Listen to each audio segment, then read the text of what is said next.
Hello friends, स्वागत है आप सभी का अपने CO2 प्लेटफॉर्म बिफोर यूपीएससी पे। और मैं हूं आपका होस्ट रत्नेश कुमार गिरी। जैसा कि आप सभी को पता है, केबीसी फॉर्मेट में अपनी क्विज चल रही है और इस संदर्भ में इसी सीरीज में आपका हम लोग पहुंच चुके हैं एपिसोड नंबर 9 पे। इससे पहले आपके 8 एपिसोड हो चुके हैं, तो अगर आपने उन एपिसोड्स को नहीं अटेम्प्ट किया है तो प्लीज़ जा करके उन एपिसोड्स को भी अटेम्प्ट कर लीजिएगा, जिसके लिंक आपको यहाँ पे इस कॉर्नर पे और साथ ही साथ आपको चैनल की प्लेलिस्ट में मिल जाएंगे। साथ ही साथ आपसे दो रिक्वेस्ट रहेगी। एक, हमेशा की तरह बिल्कुल ईमानदारी के साथ आप क्यूज को अटेम्प्ट करेंगे, कमेंट सेक्शन में अपने जवाब देते जाएंगे। और दूसरा कि इस वीडियो को ज़्यादा से ज़्यादा लोगों तक पहुंचाएंगे, दोस्तों तक, परिवार तक, ताकि सभी को फ़ायदा हो और हमें भी थोड़ी सी मोटिवेशन मिल सके। ठीक है। और एक और रिक्वेस्ट हमेशा की तरह कि पर्यावरण और परिवार, इन दोनों का भी ध्यान रखिएगा और साथ ही साथ इस नए साल में अपने अंदर कुछ नई ऊर्जा का प्रसार जरूर कीजिएगा। चलिए, आप इस एपिसोड को शुरू करते हैं। और इस बार के जो सवाल हैं वो थोड़े से आपके पिछले एपिसोड्स, जो आपका एपिसोड नंबर 8 था, उससे थोड़े से हटके हैं और थोड़े से टफ लेवल के हैं। चलिए, सवाल है आपका पहला, राज व्यवस्था से 500 के सांकेतिक रुपयों के लिए। और सवाल ये बोला जा रहा है कि why which article president can issue an ordinance. सवाल हमेशा की तरह अंग्रेजी में होंगे, लेकिन मैं आपको बिल्कुल अच्छे से इसको हिंदी में समझाता चलूंगा कि आपके इनमें से कौन सा अनुच्छेद है संविधान का जिसके द्वारा राष्ट्रपति को अध्यादेश, ऑर्डिनेंस मतलब होता है अध्यादेश, जारी करने की शक्ति होती है। तो सबसे पहले थोड़ा सा समझेंगे कि अध्यादेश क्या होता है। तो हमारा संसद का काम है कानून बनाने का, लेकिन संसद हर दिन ये काम नहीं करती। पूरे साल में वो 2 से 3 बार बैठती है, जिसमें आमतौर पे 3 सत्र होते हैं। 3 बार बैठती है, जिसमें फरवरी मार्च के सीटिंग को बोलते हैं बजट सत्र। आपके जून जुलाई के जो टाइम है उसको बोलते हैं मानसून सत्र। और तीसरा जो नवंबर दिसंबर का टाइमिंग है या दिसंबर जनवरी का टाइमिंग है, उसको बोलते हैं शीतकालीन सत्र। तो इस 3 समय ही बैठती है, लगभग एक एक महीने या 1.5 महीने के लिए। और बाकी समय में अगर मान लो कभी कोई इमरजेंसी आ गई कि ऐसे कानूनों का निर्माण जरूरी है जो अभी के अभी चाहिए, तो उस स्थिति में क्या है कि प्रेसिडेंट अपनी तरफ से एक ऑर्डर इशू करते हैं और इसी को बोलते हैं ऑर्डिनेंस। ये एक अस्थायी है दोस्तों, टेम्प्रोरी है। और जैसे ही संसद वापस अपने काम में लौटती है तो इस कानून को संसद से पास करवाना अनिवार्य होता है। अगर संसद ने इसको पास नहीं किया तो वो जो टेम्प्रोरी कानून था, ऑर्डिनेंस था, वो खत्म माना जाता है। तो आपको बताना है कि जो राष्ट्रपति हैं उनको किस अनुच्छेद के द्वारा अध्यादेश यानी इस टेम्प्रोरी ऑर्डिनेंस को पास करने की या जारी करने की शक्ति है। आपके ऑप्शन है अनुच्छेद 213, अनुच्छेद 321, अनुच्छेद 123 और अनुच्छेद 231। जल्दी से अपने जवाब कमेंट सेक्शन में देते जाएंगे कि किस अनुच्छेद के द्वारा राष्ट्रपति को अध्यादेश जारी करने की शक्ति प्राप्त है। अब आपको ये भी पता हो गया कि अध्यादेश क्या होता है। टेम्प्रोरी कानून जो तब जारी होता है जब संसद जो है अपने काम में लगा हुआ ना हो, यानी जब संसद का सत्र नहीं चल रहा हो। ये शक्ति पूरे देश में 2 लोगों के पास होती है, एक राष्ट्रपति और दूसरे राज्यपाल। तो जल्दी से जवाब देंगे और समय को मैं समाप्त कर रहा हूँ। आंसर की तरफ बढ़ते हैं दोस्तों। तो आपका सही जवाब होगा प्रेसिडेंट जो है इसको जारी करेंगे अनुच्छेद 123 के द्वारा। अनुच्छेद 123 वो आपका अनुच्छेद है जिसके द्वारा अनुच्छेद 123 वो अनुच्छेद है जिसके द्वारा जो है राष्ट्रपति को यह शक्ति होती है कि वह टेम्प्रोरी, इस तरह के टेम्प्रोरी और जरूरी कानूनों को लाए जिसको बोला जाता है अध्यादेश। तो याद रखिएगा। वैसे आमतौर पे सभी कानूनों का निर्माण संसद या विधानसभा के द्वारा कराया जाना अनिवार्य है। चलिए, 1000 के सांकेतिक रुपयों के लिए 1000 रुपये के सांकेतिक क्वेश्चंस की तरफ चलते हैं। और ये बहुत ही अच्छा क्वेश्चन है। हम लोग पूरे साल में अलग अलग तरह के दिवस मनाते हैं। संविधान दिवस मनाते हैं, सुशासन दिवस मनाते हैं, राष्ट्रीय युवा दिवस मनाते हैं, अलग अलग तरह के। ठीक है। तो आपको बताना है कि पराक्रम दिवस यानी एक ऐसे नेता का जन्म तिथि है जो आज़ादी की लड़ाई में बहुत ही बहादुर थे। ठीक है, बहुत ही बहादुर नेता थे, बहुत ही बहादुर स्वतंत्रता सेनानी थे। तो उनकी जन्म तिथि को हम लोग मनाते हैं पराक्रम दिवस के रूप में। तो बताना है आपको कि पराक्रम दिवस किस तिथि को मनाया जाता है। 23 जून, 23 दिसंबर, 23 जनवरी और 23 अक्टूबर। इन चारों में वो कौन सी तिथि है जिसको हम लोग पराक्रम दिवस के रूप में मनाते हैं। आमतौर पे आपको मैं बता दूं कि ये दिवस पहले नहीं मनाया जाता था। नरेंद्र मोदी की गवर्नमेंट जब से आई है तो लगभग ये संभवतः 2017 या 18 के आसपास से ये दिवस मनाया जाने की शुरुआत की जाती है। उससे पहले जो है इस दिवस को नहीं मनाया जाता था। तो आपको बताना इन चारों में से वो कौन सी तिथि है जो आपका पराक्रम दिवस के रूप में मनाई जाएगी। बहुत ही इंपॉर्टेंट आपके स्वतंत्रता सेनानी थे। चलिए, आपका समय समाप्त हुआ और आंसर की तरफ बढ़ते हैं दोस्तों, और इसका सही जवाब है 23 जनवरी। 23 जनवरी, जो कि आपकी सुभाष चंद्र बोस की जयंती है, नेताजी सुभाष चंद्र बोस की जयंती, जिनको हिटलर ने खुद लीडर की उपाधि दी थी। तो सुभाष चंद्र बोस की जो जयंती है उसी को हम लोग मनाते हैं पराक्रम दिवस के रूप में। और एक एक चेंजेस और किया गया है कि कभी जब अगर आप पहले देखोगे दिल्ली का फोटो इंडिया गेट का, तो वहाँ पर एक दीप जलाया जाता था, अमर जवान ज्योति बोलते थे, जो उन जवानों की याद में जलाया जाता था जो अंग्रेजों की तरफ से लड़े थे प्रथम विश्व युद्ध में। ध्यान से सुनिएगा इस बात को कि अमर जवान ज्योति जो दिल्ली का है, जो दिल्ली के इंडिया गेट पे वो पहले जलाया जाता था, जो उन सिपाहियों की याद में जलता था जो अंग्रेजों की ओर से लड़े थे विश्व युद्ध में। तो उसको भी नरेंद्र मोदी की गवर्नमेंट ने हटा दिया वहाँ से कि भाई जो अंग्रेजों की तरफ से लड़ा है हम उसको उस तरह से सम्मान नहीं देंगे, क्योंकि अंग्रेज हमारे दुश्मन थे। और वहाँ पर उस अमर जवान ज्योति, अभी भी वो ज्योति जलेगी हमारे सिपाहियों के लिए, लेकिन वो उस इंडिया गेट पे ना जल करके अभी जो वॉर मेमोरियल है वहाँ पे जलेगी। और जहाँ पर पहले अमर जवान ज्योति जलाई जाती थी, अभी वहाँ पर आपको नेताजी सुभाष चंद्र बोस की लेजर इमेज आपको देखने को मिलेगी। चलिए, इतिहास का एक सवाल 2000 के सांकेतिक रुपयों के लिए, और सवाल ये है कि which of the following ruler were host the second Buddhist summit. फिर से वही सवाल है जो मैं पिछले 2-3 बार से ऑलरेडी आपसे पूछ चुका हूँ कि जो द्वितीय बौद्ध संगति है, 4 टोटल बौद्ध संगतियाँ, चूंकि बौद्ध संगति बहुत इंपॉर्टेंट है इसलिए मैं बार बार इससे जुड़ा हुआ सवाल आपके सामने ला रहा हूँ कि जो द्वितीय बौद्ध संगति है वो किस राजा के शासनकाल में हुई थी। जल्दी से कमेंट सेक्शन में आप जवाब देंगे, इजी है बट इम्पॉर्टेंट है कि इनमें से कौन से वो राजा हैं जिनके शासनकाल में द्वितीय बौद्ध संगति हुई थी। आपके ऑप्शन है कालाशोक, बिंदुसार, कनिष्क और बाहुबली। ये ऑप्शन मैंने सेम ही रखे हैं जो कल के सवाल थे। कल हमने फोर्थ बुद्धिस्ट काउंसिल पूछा था, तो आपको बताना है कि इसमें से कौन से वो राजा जिनके समय में द्वितीय बौद्ध संगति हुई थी। कल हमने चतुर्थ पूछा था। तो अगर आपने कल का टेस्ट अटेम्प्ट किया होगा तो एक ऑप्शन तो आप आसानी से एलिमिनेट कर पाएंगे। चलिए, समय को समाप्त करते हैं और आंसर की तरफ बढ़ते हैं, और आपका सही जवाब होगा दोस्तों वो है आपका यहाँ पर कालाशोक। कालाशोक आपका जो है वो शिशुनाग वंश का है आपका, और ये आपके हर्यक वंश के बाद आएगा, और ये इसी के समय में द्वितीय बौद्ध संगति देखने को मिलेगी, और वो होगा आपका वैशाली में। तो याद रखिएगा, पहला वाला होता है राजगीर में, दूसरा है वैशाली में, तीसरा आपका देखने को मिलेगा अशोक के समय में पाटलिपुत्र यानी पटना में, और चौथा जो हमने कल पूछा था कनिष्क के समय आपका कुंडलवन कश्मीर में। ये 4 के 4। तो द्वितीय बौद्ध संगति पूछा गया है तो कालाशोक, और कहाँ होगा दोस्तों तो याद रखिएगा वैशाली। बाकी इनके बारे में हमने बात कर रखा है। फिर से मैं जल्दी से बता दूं कि बिंदुसार जो है आजीवक संप्रदाय को अपने संरक्षण में दिया था। तो कभी कभी ये पूछा जाता है कि किस राजा ने आजीवकों को संरक्षण दिया था, तो बिंदुसार। ये बिंबिसार नहीं है, बिंबिसार अलग है। बिंबिसार हर्यक वंश का संस्थापक है, जबकि ये जो बिंदुसार है ये चंद्रगुप्त मौर्य का बेटा है और अशोक का पिता है। कनिष्क का बारे में आपको पता है, कल हमने बात कर रखी है इसके बारे में कि ये सिल्क मार्ग पे नियंत्रण रखता था, कश्मीर वाले क्षेत्रों पे राज करता था, और इसी के समय में आपको मूर्ति कला काफी तेजी से विकसित होती हुई दिखेगी। साथ ही साथ बौद्ध धर्म 2 भागों में बटेगा और चौथा बौद्ध संगति इसके समय में होगी। बाहुबली के बारे में हमने बात कर रखी है कि ये आपके ऋषभ देव के पुत्र है जो जैन धर्म से संबंधित है, और ये इनकी मूर्ति आपको देखने को मिल जाएगी कर्नाटक में, और हर 12 साल में एक बार इनका अभिषेक किया जाता है। चलिए, अगले सवाल की तरफ बढ़ते हैं आपके 3500 के सांकेतिक रुपयों के लिए, और ये सवाल है आपका ज्योग्राफी से जुड़ा हुआ।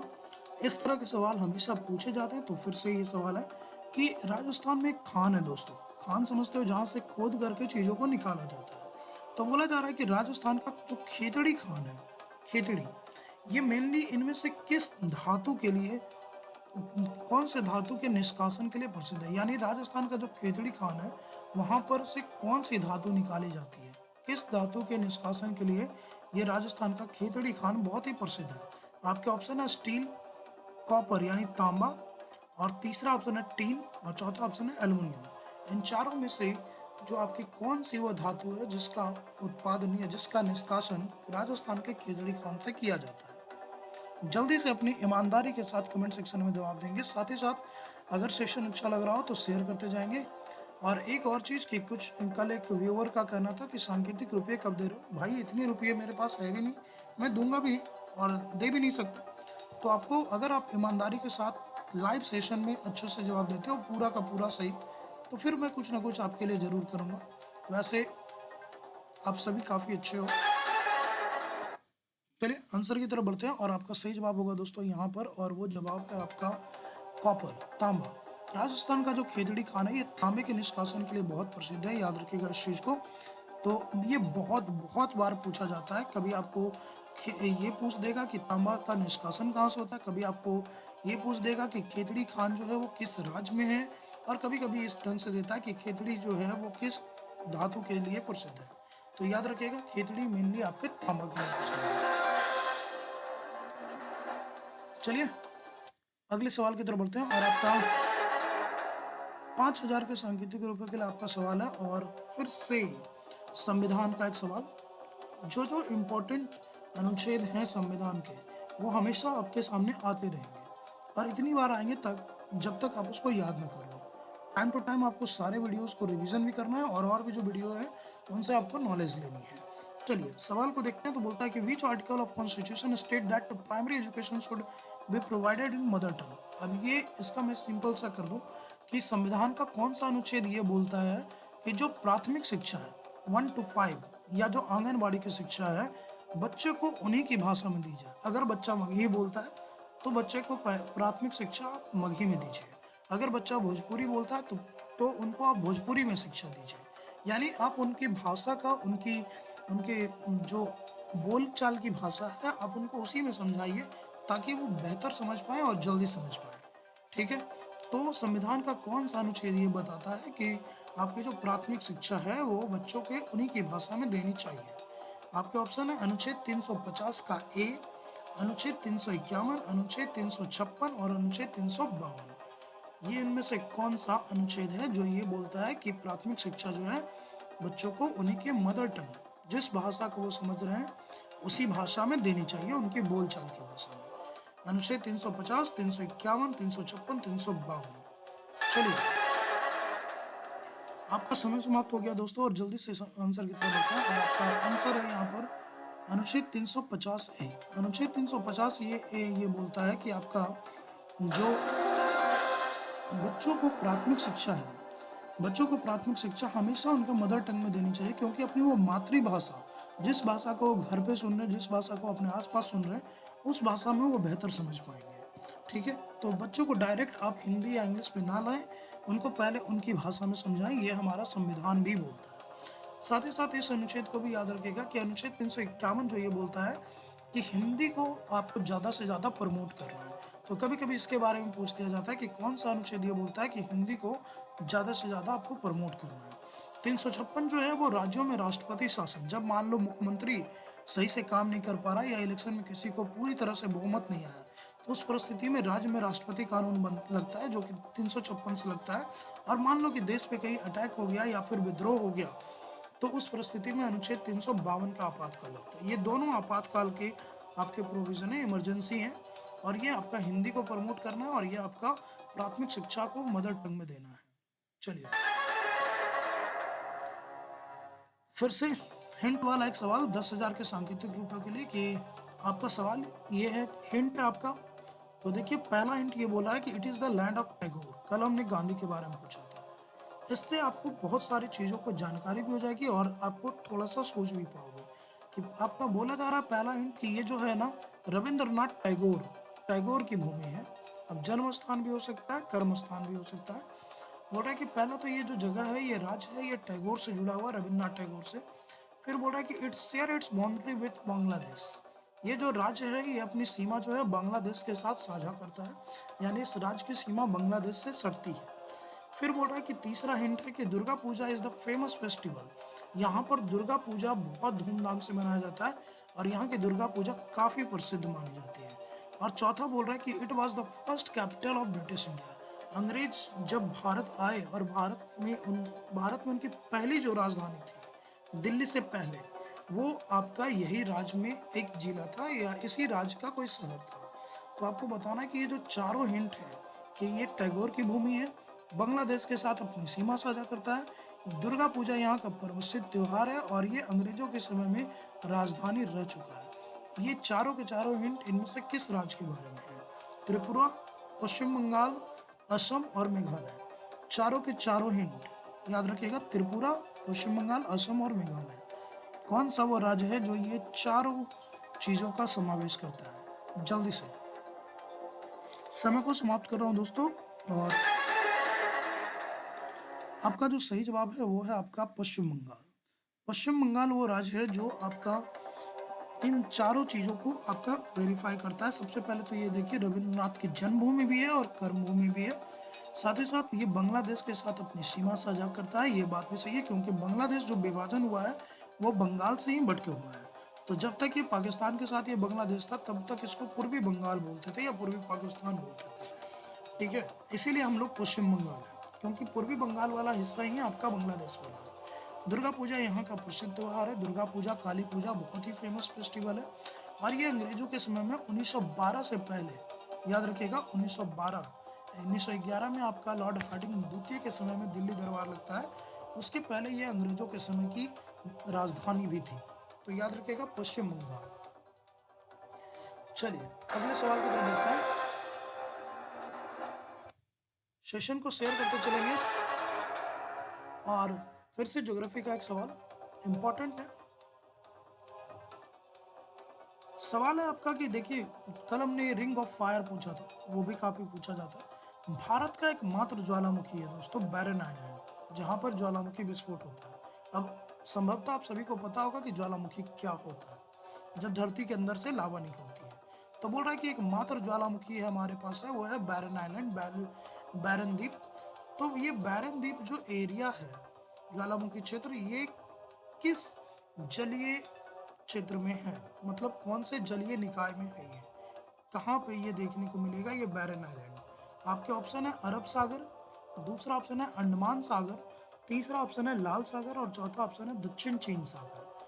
फिर से सुनेंगे, बैरन आइलैंड जो है, जो भारत का एकमात्र ज्वालामुखी द्वीप है, वो इनमें से कहाँ है?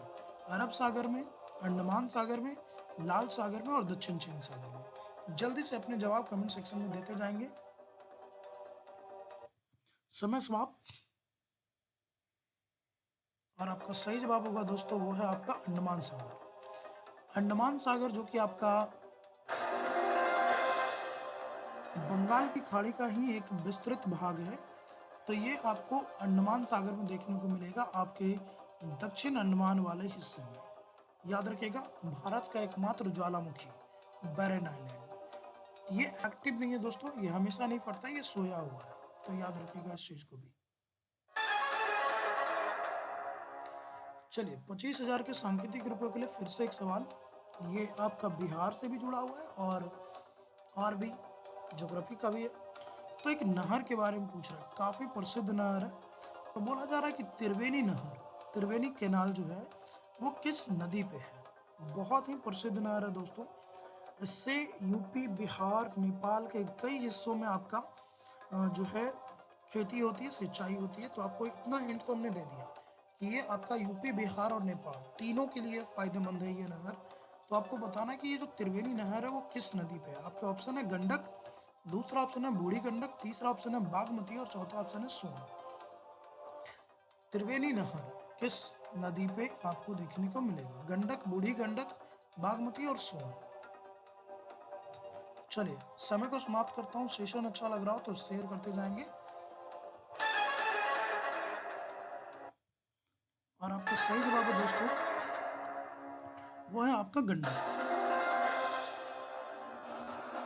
त्रिवेणी नहर आपको देखने को मिल जाएगा गंडक नदी पे। और ये बहुत ही फेमस नहर है जिससे आपका यूपी का जो आपका गोरखपुर, बलिया, देवरिया वाला जिला है, बिहार का आपका गोपालगंज, पश्चिम चंपारण वाला जो क्षेत्र है और नेपाल का जो आपका तराई क्षेत्र है, ये तीनों आपका इससे सिंचाई का फायदा उठाते हैं। और इसलिए त्रिवेणी नहर जो है इस पूरे क्षेत्र में काफ़ी इम्पोर्टेंट है। और ये आपको देखने को मिलेगी गंडक नदी पे, जो कि आपका बिहार और यूपी के बीच, उत्तर प्रदेश के बीच में सीमा का भी काम करती है। ये याद रखिएगा। चलिए बूढ़ी गंडक के बारे में बात करें तो ये आपका बिहार में बहने वाली, बिहार से निकलने वाली सबसे बड़ी नदी है। ध्यान से सुनिएगा, बिहार से निकलने वाली, बिहार में बहने वाली सबसे बड़ी नदी है। बाकी जितने भी नदियां हैं जो इससे बड़ी भी हैं तो वो कहीं और से आती हैं। लाल सागर ये तो एक अलग ही चीज़ है आपका। और सोन नदी जो है वो आपका दक्षिण बिहार में बहती है। चलिए अगले सवाल की तरफ बढ़ते हैं। और आपका अगला सवाल है, नोट वाला सवाल आ गया दोस्तों हमेशा की तरह, कि इनमें से कौन सा सिविल डिसोबिडिएंट मूवमेंट सबने अवज्ञा, ध्यान से सुनिएगा, इससे पहले दो आंदोलन हमने आपसे को करवा रखा, एक है असहयोग करवा रखा और कल वाले क्यूज में हमने किया था स्वदेशी आंदोलन को। तो सब चीज़ को, सभी सेक्टर को, हिस्ट्री, ज्योग्राफी सबको करेंगे, जो जो इम्पोर्टेंट है कुछ भी नहीं छोड़ा जाएगा। तो यहाँ आपको बताना कि सबने अवज्ञा आंदोलन के बारे में इनमें से क्या सही नहीं है। जो नहीं है सही उसी को चुनना है, जो गलत है उसी को चुनना है। चलिए, पहला ये बोल रहा है कि इट स्टार्ट इन 1970। ये जो आंदोलन है सबने अवज्ञा, नाम याद रखिएगा, सबने अवज्ञा। तो ये जो आंदोलन है ये 1917 में स्टार्ट हुआ। दूसरा सेंटेंस बोल रहा है it is started with the salt Satyagraha. इस आंदोलन की शुरुआत नमक सत्याग्रह के साथ हुई थी। और तीसरा लाइन बोल रहा है कि Gandhi ji march to Dandi along with 78 followers. और गांधी जी बोल रहा है कि इस आंदोलन में गांधी जी ने अपने 78 अनुयायियों के साथ साबरमती से दांडी की यात्रा तय की थी। ये तीन सेंटेंस है, इन तीनों में बताना है कि कौन सा आपका सबने अवज्ञा के बारे में सही नहीं है।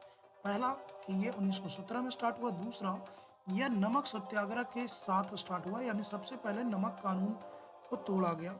और तीसरा बोल रहा है कि गांधी जी ने इस आंदोलन में जो है अपने 78 अनुयायियों के साथ दांडी की यात्रा की थी।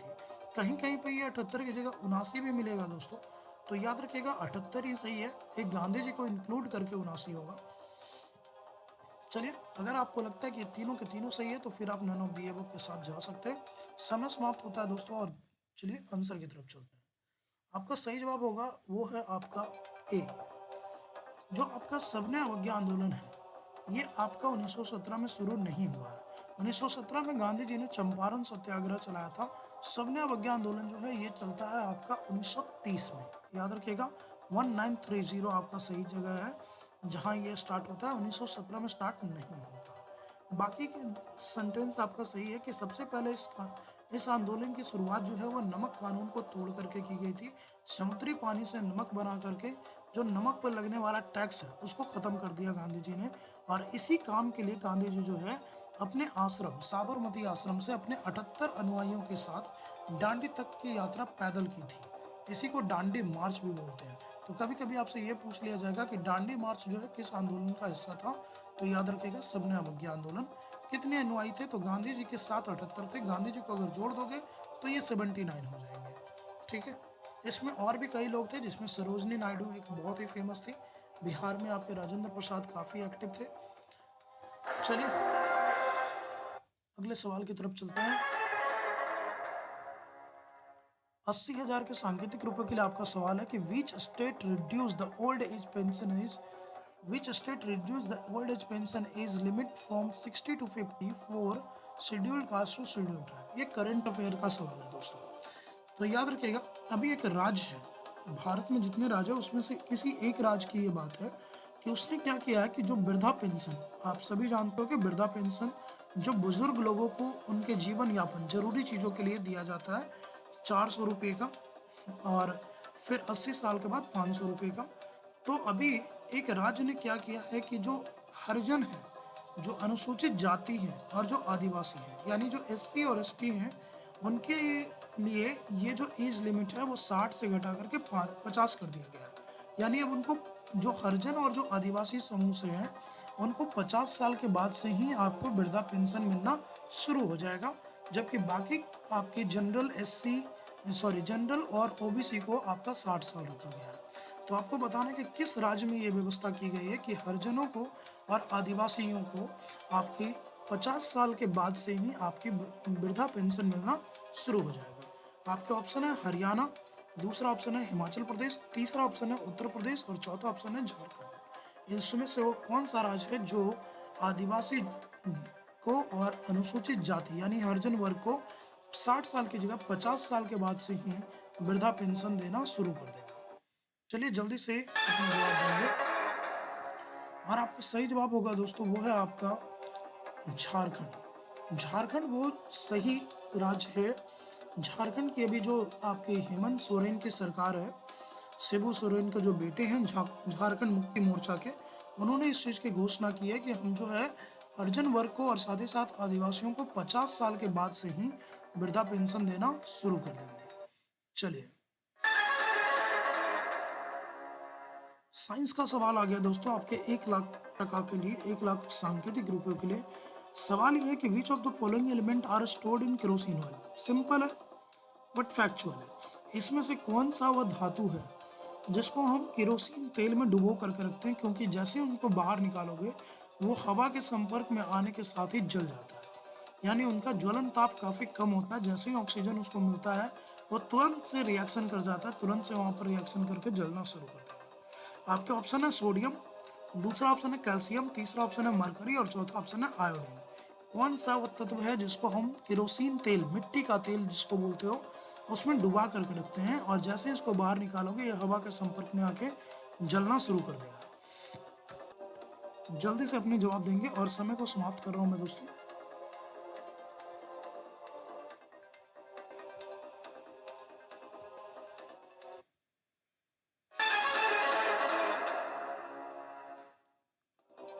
आपका सही जवाब होगा सोडियम। याद रखिएगा सोडियम और पोटेशियम ये दोनों ऐसे तत्व हैं जो बहुत ही हाईली रिएक्टिव है, बहुत तेजी से ये अभिक्रिया करते हैं ऑक्सीजन के साथ। इसीलिए सोडियम और पोटेशियम ये दोनों को हम लोग केरोसिन तेल में डुबा करके रखते हैं, क्योंकि जैसे ही इनके ये ऑक्सीजन से मिलेंगे इनका ऑक्सीजन के साथ रिएक्शन हो जाता है। तो याद रखिएगा सोडियम आपका सही जवाब होगा। मरकरी यानी पारा जो है आपके कमरे के ताप पे द्रव अवस्था में रहता है। कैल्शियम आपके हड्डियों के लिए जरूरी है और आयोडीन आपके जो लार ग्रंथियां हैं उनके लिए जरूरी है। अगर आयोडीन की कमी होगी तो फिर आपको घेगा, गलकंड जिसको बोलते हैं वो हो जाता है, गले के पास आपको फूल जाएगा और ये आपका नमक में होना जरूरी माना जाता है। चलिए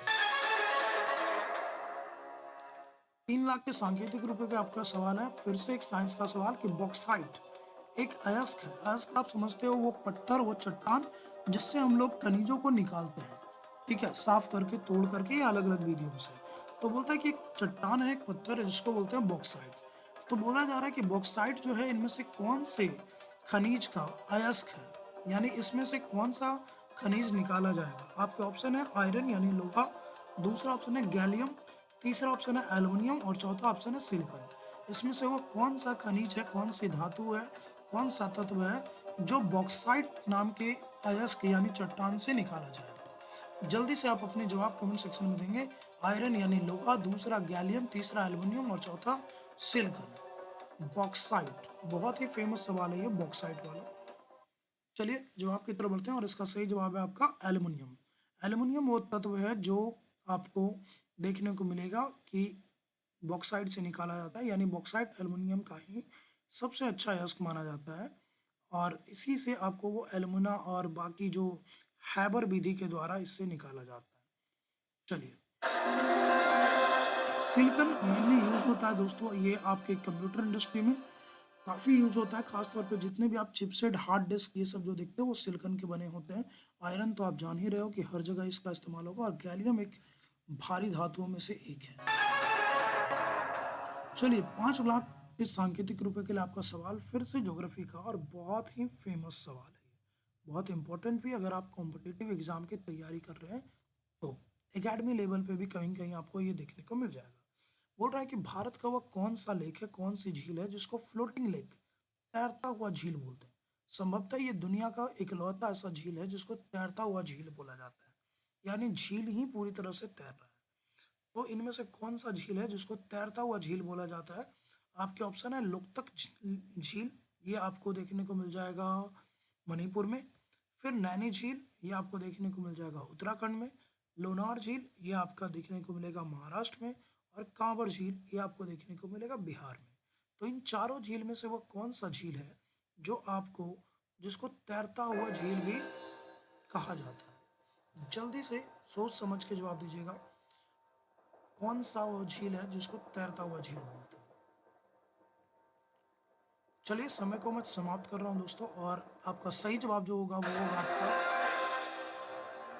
यहाँ पर वो होगा आपका लोकतक। लोकतक झील जो कि आपकी मणिपुर में देखने को मिलेगी, और ये काफ़ी फेमस झील है और दुनिया की ये इकलौती तैरती हुई झील है।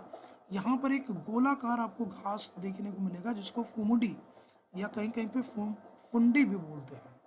तो ये आपको यहाँ पर तैरते हुए दिखेंगे, इसीलिए इसको फ्लोटिंग लेक या तैरता हुआ झील भी कहा जाता है। इस चीज़ को याद रखिएगा। चलिए अगले सवाल की तरफ बढ़ते हैं, और अगला सवाल है आपका बहुत ही अच्छा सवाल कि इनमें से किस राज्य को हम लोग टाइगर स्टेट बोलते हैं? कि भारत का कौन सा वो राज्य है जो टाइगर स्टेट यानी बाघों वाला राज्य के नाम से भी जाना जाता है? कौन सा वो राज्य है जो टाइगर स्टेट कहलाता है? जल्दी से अपना जवाब कमेंट सेक्शन में दीजिएगा।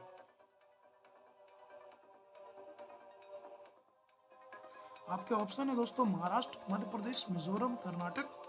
इनमें से वो कौन सा राज्य है जहां पर बाघों की संख्या सबसे अधिक होने के कारण उस राज्य को टाइगर स्टेट बोला जाता है? यानी इस राज्य में भारत में सबसे ज़्यादा बाघ देखने को मिल जाएंगे, इसलिए इस राज्य को टाइगर स्टेट बोला जाता है। महाराष्ट्र, मध्य प्रदेश, मिजोरम और कर्नाटक।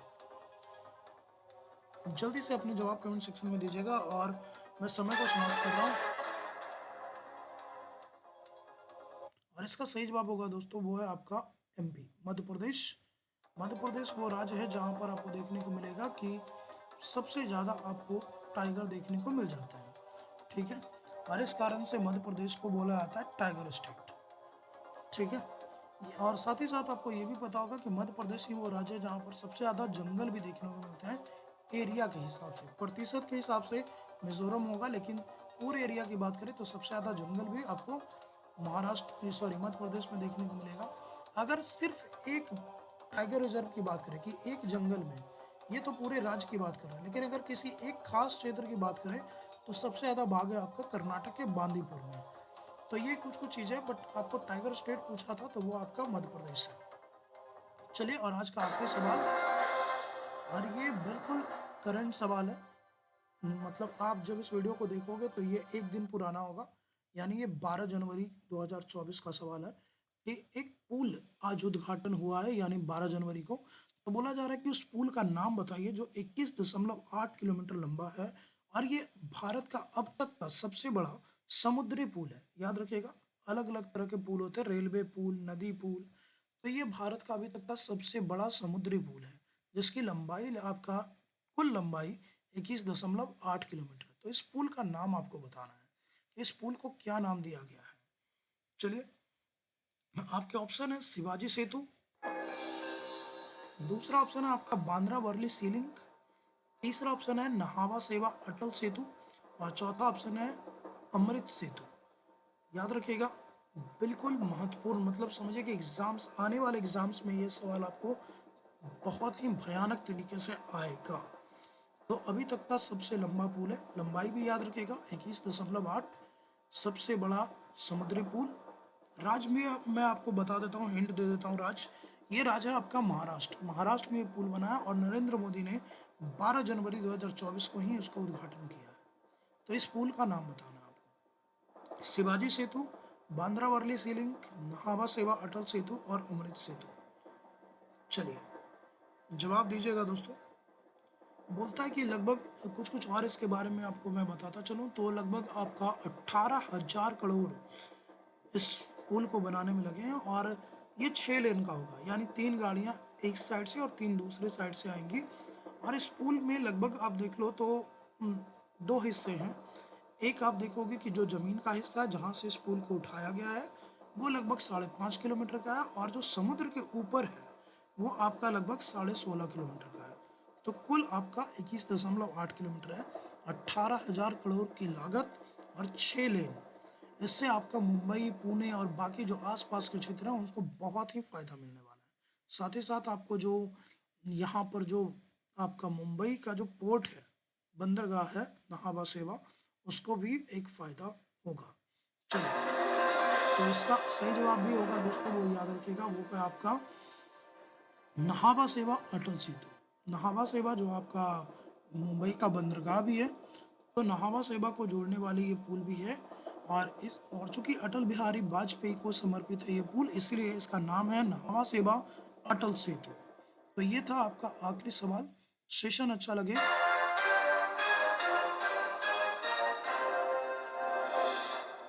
सेशन अच्छा लगेगा तो आप इसको लाइक कर सकते हैं, साथ ही साथ अपने प्यार दीजिए। अगर कोई सुझाव है तो कमेंट सेक्शन में दे सकते हैं, और साथ ही साथ चैनल पे नए हैं तो इसको सब्सक्राइब जरूर कीजिएगा, क्योंकि यही एक रीज़न है मोटिवेशन का। ठीक है, तो और कुछ आपसे मांगा नहीं जा रहा।